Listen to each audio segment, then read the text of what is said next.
급락급 등등락 롤러코스터 탄 한동훈 테마주. 정치 테마주 변동성이 커지고 있다. 이거래일 전까지 급락했던 정치 테마주가 전날엔 급등하더니 이날 또 다시 15% 가까이 급락하고 있다. 24일 오전 10시 3분 태양금속은 전날 대비 970원 하락한 5,520원에 거래되고 있다. 덕성우, BTACRO, 와이더플래닛, 대상홀딩스, 대상우도 하락했다. 이들은 모두 한동훈 테마주로 분류되는 종목으로 기업 실적과 관계없이 하견이나 지연 등에 따라 주가가 요동치고 있다. 지난 22일 김건희 여사의 명품 가방 수수 논란을 두고 한동훈 국민의힘 비상대책위원장과 대통령실 간 갈등이 부각되면서 한동훈 테마주 주가는 512% 하락세를 보였다. 하지만 전날 한 위원장이 윤석열 대통령과 함께 충남 서천특화시장 화재 현장 점검에 나서면서 화해 모드로 돌아섰다는 관측이 나오자 테마주가 폭등했다. 이날 한동훈 테마주 약세는 전날 주가가 급등한 뒤 재료가 소멸한 영향으로 풀이된다. 비트코인 매물이 대량 흘러나올 수 있다는 뉴스가 연이어 나오며 시장은 공포 분위기를 이어갔다. 그레이스케일이 또 다시 환매물량인 18,500개의 비트코인을 시장에 내놨다. 2014년에 파산한 마운트곡스 거래소 이슈도 다시 흘러났다. 마운트곡스는 파산 당시 보유했던 비트코인 가치가 10년 사이 크게 오르면서 이를 판매해 빚을 청산할 수 있게 됐다. 정작 비트코인은 전날 상승 마감했다. 이더리움 등 알트코인만 급락했다. 이로 인해 비트코인의 시장 점유율도 반등했다. 24일 코인마켓캡에 따르면 비트코인은 0.83% 상승한 39,897달러로 22일을 마감했다. 비트코인은 전날 38,555달러까지 밀렸지만 새벽 들어 반등에 성공했다. 이날 오전에도 반등세를 이어가며 4만 달러 선을 회복했다. 알트코인은 비트코인의 하락세는 따라갔지만 반등세는 따라가지 못했다. 이더리움은 전날 3.09% 하락한 2,224달러로 마감했다. 리플은 1.74% 하락했다. 알트코인만 하락하면서 비트코인 점유율도 다소 반등했다. 이달 중순 51% 초반을 유지하던 비트코인 점유율은 23일을 기점으로 52%에 근접했다. 비트코인 점유율은 가상자산 시가총액에서 비트코인 시가총액이 차지하는 비중을 뜻한다. 통상 비트코인 주도의 하락장 초기나 상승장 초기에 비트코인은 점유율을 올리면서 독주하는 모습을 보인다. 전날 시장엔 마운트곡스 이슈가 또 다시 전해졌다. 코인데스크 US는 일부 마운트곡스 해킹 피해자들이 거래소로부터 비트코인 BCH 상환을 위해 거래소 신원 인증과 계정 세부 정보 확인을 요청하는 이메일을 받았다고 보도했다. 가상자산 이용자들은 마운트곡스가 비트코인을 상환하면 피해자들이 받은 코인을 시장에 대량 매도할 가능성이 높다. 마운트곡스는 지난 2010년 일본에 설립된 가상자산 거래소다. 국내에서는 마곡 등으로 불린다. 마운트곡스는 선도적인 지위를 통해 세계 최대 규모의 코인 거래소로 단숨에 성장했다. 한때 전 세계 모든 비트코인 거래 중 70% 이상을 처리할 정도였다. 그러나 마운트곡스는 지난 2014년 거액의 해킹 사건이 발생하면서 파산했다.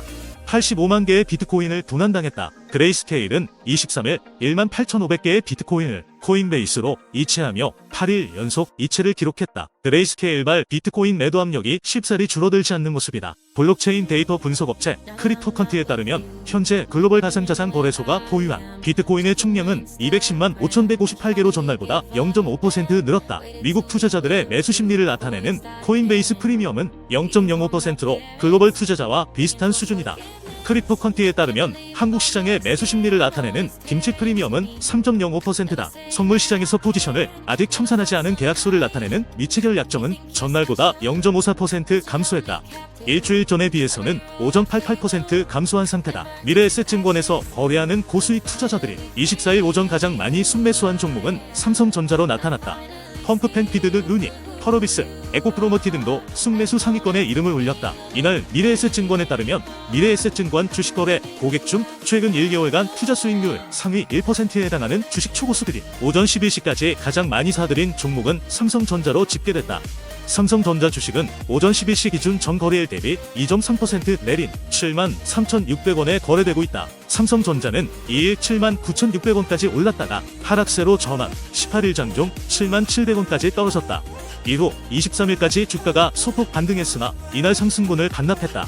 올해 반도체 업황 개선 기대감이 여전한 상황에서 최근 삼성전자 주가 낙폭이 과다하다고 판단한 투자자들의 매수세가 몰린 것으로 풀이된다. 삼성전자는 올해 5세대 고대 역폭 메모리 샤인볼트 등 최신 HBM 생산 능력을 2.5배 확대하기 위해 설비 투자를 단행할 예정이다.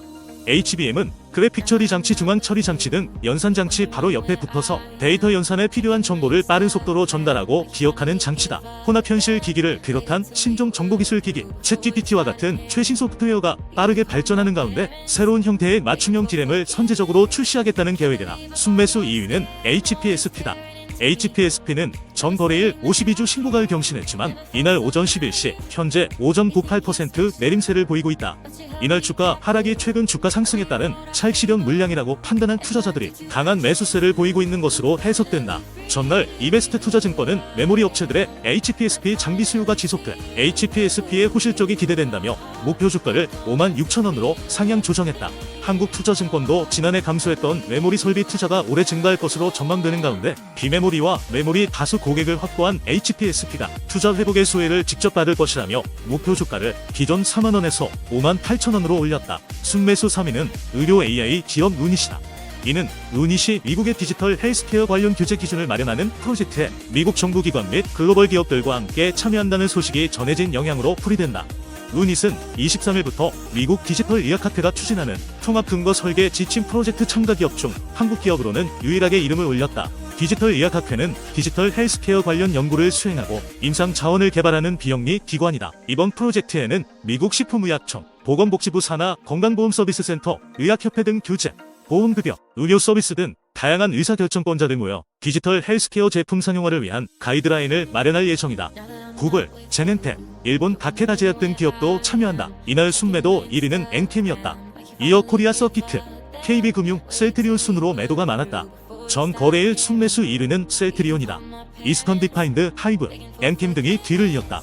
전일 순매도는 은희, 대상홀딩스, 삼성전자 순으로 매도가 많았다. 이 시기를 놓치지 않고 국가 차원에서 확실히 지원해 웹툰 종주국으로서의 위치를 지키겠습니다. 문화체육관광부가 지난 23일 만화 웹툰 산업을 4조 원 규모로 키우겠다며 진흥 계획을 발표하자 만화 웹툰 관련 종목들이 강세를 보이고 있다. 24일 오전 10시 42분 기준 국내 1호 웹툰 상장기업인 미스터블루는 전일 대비 505원 오른 2,500원에 거래 중이다. 웹툰 관련주로 묶이는 핑거스토리 15.88%, 조이시티 22%, 키다리 스튜디오 12.52% 등도 일제히 강세를 보이고 있다. 유인촌 문화체육관광부 장관은 지난 23일 서울 종로구 아트코리아랩에서 만화 웹툰 산업 발전 방향의 3대 목표와 핵심 과제를 발표하며 웹툰은 콘텐츠 분야에서 유일하게 글로벌 플랫폼을 선점하고 있는 분야이고 해외에서 치열하게 분투를 벌이고 있다고 말했다. 정부는 오는 2027년까지 산업 규모 4조 원, 수출 규모 2억 5천만 달러를 목표로 만화 웹툰 산업을 육성할 방침이다. 이를 위해 한국콘텐츠진흥원 내 웹툰 산업팀을 신설하고